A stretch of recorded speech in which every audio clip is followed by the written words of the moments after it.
up, everybody? My name is James McCool. I'm the owner of PaterDFS.com, and we're going to do another lineup review today. As usual, going to pitch a couple things here. If you haven't already checked out the site over at PaterDFS.com, you should. There's a lot of really cool stuff over there. Not only are there a lot of free things that you can utilize, free posts, articles, stuff like that, as well as free research sheets and cool metrics that you can look through for the main traditional sports, but there's also really, really strong models for subscribers. So models for MLB, NBA, NHL, NFL, any sport that you can play except for NASCAR. It's pretty much everything else. So go check out the site, jump in the Discord if you haven't already, and if you haven't picked up the Theory of DFS for advanced players, you should do that. It includes a lot of tools that I've built that make your process a lot easier to build really strong lineups. So anyway, let's get on with the video. So this is going to be another lineup review. I'm going to go over the 3 lineups that I made for the last NFL main slate. This is going to be for week 3. This is a interesting week. I think that the lineups that I built were good, but I got fucking smashed for sure. And most of that just comes from I had a lot of snowflakes and the pieces that I went with in the high total games, and the high total games themselves just didn't work out the way that I needed them to. So things started out pretty well. I ended up having some pretty strong starts, but they ended up just not being good enough throughout the entire rest of the day. Also, a couple of the chalk pieces that I was on ended up doing badly, whereas other pieces of chalk that were in the later games, like Romeo Dobbs, ended up doing really well. So let's go ahead and get started. We're going to start with the worst lineup overall that I had, which is this one. This is a Minnesota stack with a secondary of DJ Chark, a secondary of T. Higgins and Michael Carter with the Cincinnati and New York Jets game. I have Cordell Patterson here, but he was a late swap, and I'll talk about that in a second. And then I also did a 2 tight end build here with Darren Waller in the flex. So this one, as Minnesota stack, it is Kirk Cousins, Justin Jefferson, and Irv Smith Jr. So if you look at the projections, I ended up having Minnesota projected really, really well here, right? I mean, 4th overall, but this was Kirk Cousins, Justin Jefferson, and Adam Thielen.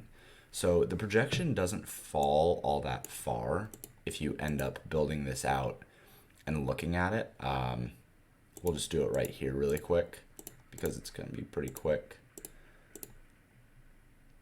Then we'll go Irv Smith Jr. Oops. So the projection here for this combination is 58.16, whereas it's 64.93 if you use Adam Thielen. But it costs a lot less, and it helps me reduce the volatility of my lineup because Irv Smith Jr. was going to be so highly owned, right? So he ended up being 26% owned in the power sweep. And this is the smaller one. In the larger power sweep, I think he was like 23% owned as well. So I don't mind going with this combination, especially because I ended up having some really low-owned pieces around it. Instead of going with Amon-Ra St. Brown, I went with DJ Chark, who had the same air yards as Amon-Ra St. Brown in week 2, but ended up not producing. In this game, he started out the game with 2 receptions for 40 yards on the first drive, and then just had 1 more catch for another 6 yards through the entire rest of the game. So, it is what it is, and I think that he was a good, cheaper play and a good pivot off of a much higher owned Amon-Ra St. Brown. The secondary stack that I had here was Michael Carter and T. Higgins. I was really into T. Higgins. I thought that he was a really good play, but I didn't like Cincinnati stack. I wrote up the Cincinnati stack as something that I would avoid because it looked like it was going to be really highly owned earlier on in the week. It ended up being a little bit lower owned, and I probably still wouldn't have played it, but I did like T. Higgins, and he projected well, and at 6,100 he fit really well here. And the other big piece of this was that I wrote up that I didn't write up, but I did in my game breakdown, I talked about how I really liked the New York Jets pieces because the team is just so pass heavy when they get into the red zone. They had a 90% pass rate when they got in the red zone going into week 3. Which is really, really high. It's like egregiously high. And even when I reran things this morning, it's still at like 86% or something, which is really high. So Michael Carter has been getting good targets. He's been getting good rushing share. And then in this game, he ended up not getting those things. Ended up with a more even split with Breece Hall. So, again, it is what it is. But I think that he was a strong play in terms of being a cheaper running back that allowed me to do some things I wanted to do. The other pieces of this, Cordell Patterson and Darren Waller. So, talk about Darren Waller first. I was really into Las Vegas stack. And I did have Las Vegas stack one. I'm talking about that one a little bit later. But in the Las Vegas stack, I wasn't able to do the Devontae Adams with Darren Waller stack that I wanted to do. I ended up having to go with Matt Collins. So I did still want to have exposure to Darren Waller, who I thought was a really strong play on this slate. And I didn't mind going double tight end. I talked about it in the Discord. I talked about it yesterday on the morning show over at RotoGrinders with Jordan Cooper with Blender, how I thought the 2 tight end was a strong strategy this week because of the way that salaries shook out. So I didn't mind going with Darren Waller here. He ended up being only 3% owned as well. But I thought he was a good play, and I want to have exposure to him when I couldn't have him in my Las Vegas deck. And then Cordell Patterson, this last piece here, was actually a late swap. I did have Leonard Fournette in this lineup, but after seeing how badly I did in the morning games, in the early games, it was really, really important that I swap off of Leonard Fournette and give myself at least a chance to try to min cash, just depending on how the rest of the games went. Like, it was a super big long shot, but even if it's a long shot, you have to make sure that you are late swapping when you have options to do so to increase your equity. It's something that not near enough players do, and when you're assessing how your lineup is doing, if my lineup had crushed in the early games and I was live for a sweat, I'd very likely just stay on Leonard Fournette to block the people below me. If my lineup's crushed and I knew that the couple of people above me also probably had Fournette, I would have swapped to Cordell or Patterson so that I'd give myself a better chance to end up winning the GPP. My lineups did really badly in the early games, so I ended up swapping off of Leonard Fournette so that if he failed and Cordell Patterson did really, really well, I would give myself a chance to min cash, no matter how long of a chance it is. So that's a lesson that you can learn from this is always be assessing your lineups going into late games, and this is really, really vital in NBA too. In these sports where you can late swap to increase your equity, you really need to be doing it. It doesn't just have to be based on injury. So that was the Minnesota stack. Moving on to the Philadelphia stack. So man, this one hurts to look at. So I had Philadelphia stack. This is a skinny Philadelphia stack. It was just Jalen Hurts with A.J. Brown, bringing back Logan Thomas. And then I had a secondary correlation of Tyreek Hill and Gabe Davis. And this one was also another 2 tight end build where I took on Irv Smith Jr. in the flex. 2 running backs that I used were Cordell Patterson and Dave Montgomery. Once again, Cordell Patterson here was a late swap. As you can see, the 2 lineups that did really, really badly, I ended up having to get off of Leonard Fournette so that I could go on to Cordell Patterson, which would have been a fine swap. Like, that would have worked out pretty well if my lineups ended up being a little bit better, right? So this one, I really liked A.J. Brown. I talked about him in the main slate breakdown. I thought that he was a really, really strong play. I didn't love Philadelphia stack all that much. In fact, if you go over and you look at the projections, like a Philadelphia stack was actually the highest negative LevX on this, or second highest negative LevX on the slate, only behind Tampa Bay and Tom Brady, which was negative 4.5. But Philadelphia, they were just too highly owned. But most of that came from Jalen Hurts, right? So if we rebuild this over here and we go with Jalen Hurts projected at 19% ownership. A.J. Brown projected at 18% ownership. And then I'm sure that Devontae Smith was negative LevX just because I didn't have him projected all that well. Yeah, I didn't have him projected well at all. Yeah, it was projected at 11.9% ownership. So the heavy negative LevX comes from Jalen Hurts and Devontae Smith here, but I did really like A.J. Brown. I thought that he was a strong play. Overall, though, I didn't really love the Philadelphia stack. What I loved was the upside of A.J. Brown, and as I was building lineups out, I couldn't really get to the Buffalo-Miami game. I just couldn't. The prices were just too high. The opportunity cost was too high. So I still wanted to have access to it through secondary stacks, and I still wanted to have upside with A.J. Brown. Now, I could have built this with maybe a Washington stack, or I could have built it, I guess, with a Baltimore stack. Either one of those would have been fine. If I build the Baltimore stack, then I end up missing out, though, on Logan Thomas. And Logan Thomas was somebody who I had projected pretty well. So there were just pieces of this game that I thought were worthwhile and taking on equity on so that I could try to take advantage of all the main pieces that I wanted. Jalen Hurts was almost more of a consequence of wanting to have A.J. Brown and Logan Thomas rather than somebody that I wanted to have just because I thought that he was a really, really good play. But going with Jalen Hurts and A.J. Brown with a comeback of Logan Thomas, if I go with Devontae Smith here instead of Gabriel Davis, I very likely end up moving up from David Montgomery to Leonard Fournette, probably.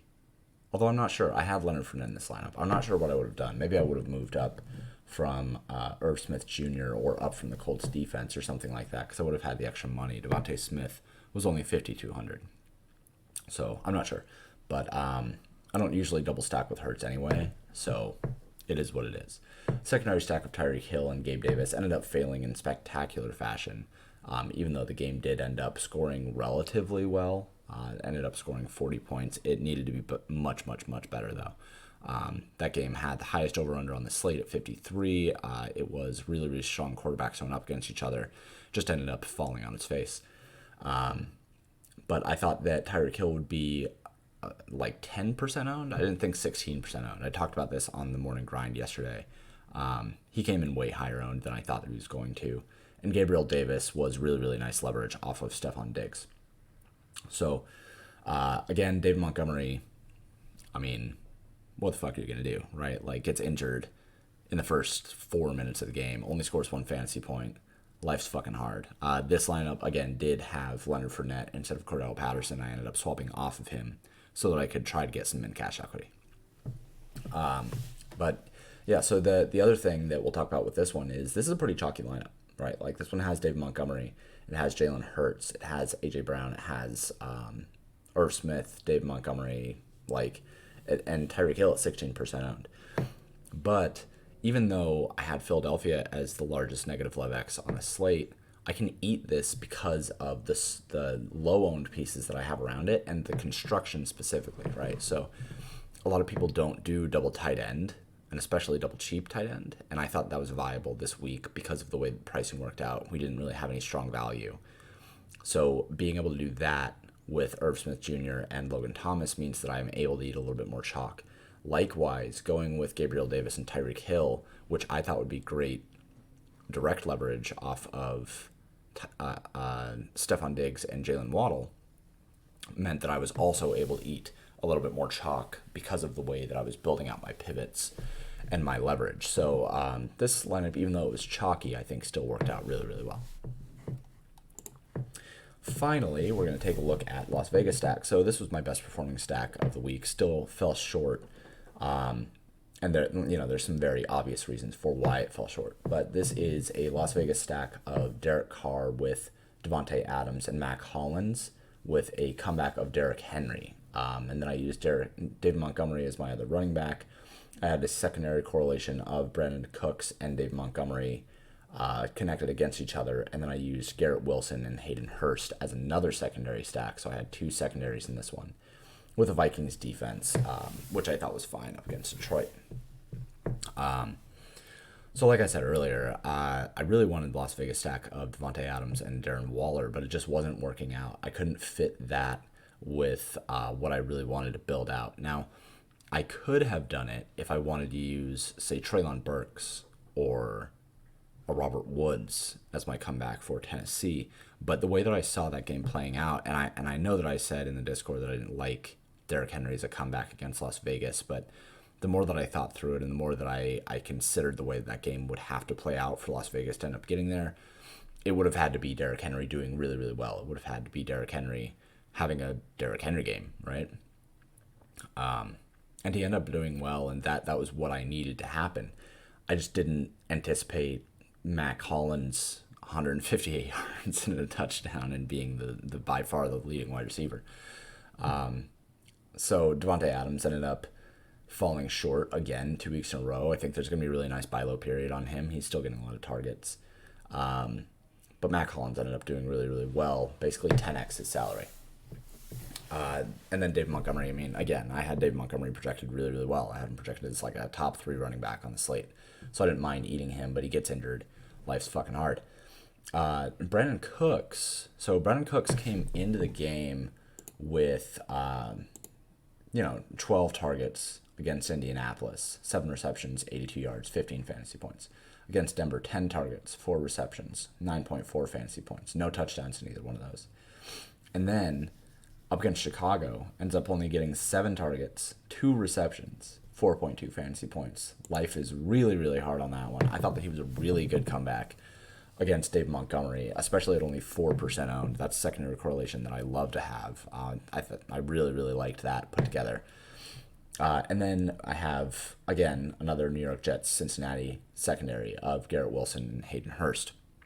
I didn't love Hayden Hurst. I thought he was fine. But I thought that like a lot of the cheap tight ends were usable today, on the main slate. Garrett Wilson, being somebody who has been fantastic with Joe Flacco, ends up getting injuring his ribs. Elijah Moore ends up with 10 targets. That game just didn't play out the way that I really needed it to play out. Jets were just really inefficient, which is the risk that you take. I acknowledge that they're a fucking bad team. But the pass rates are really, really good, and the touchdown expectation in terms of passing touchdowns is really, really high. So, it doesn't work out, but I think that's a really strong GPP play. Garrett Wilson comes in at 11% owned, a little bit higher than I would have liked, but at 5,400, this is somebody that has a lot of upside, 25 plus fantasy point upside, especially if they end up scoring points. So, overall, I think all my lineups were good.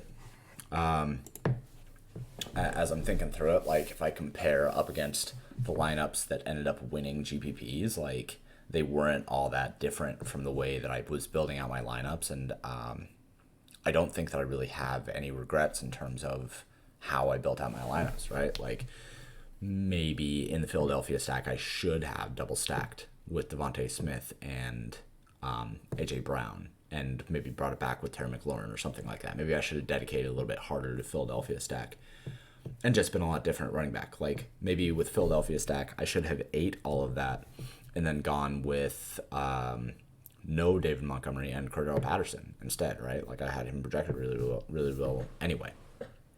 So maybe I should have done that. But I think the way that I built things out, Las Vegas stack, Philadelphia stack, and Minnesota stack, I really liked all those stacks. We just wasn't in the cards this week. So as usual, thank you for hanging out. Thank you for listening to me talk about my lineups. If you're not already in the Discord for Pater, you should come and join the Discord. It's free. There's a link over on the side in the member tools. And if you have not already subscribed or followed whatever happens on YouTube, then you should do that. I've been posting a lot more content and doing a lot more things. So thank you guys for showing up. Thank you guys for hanging out. And thank you guys for paying attention to my content. And I will talk to you all next week.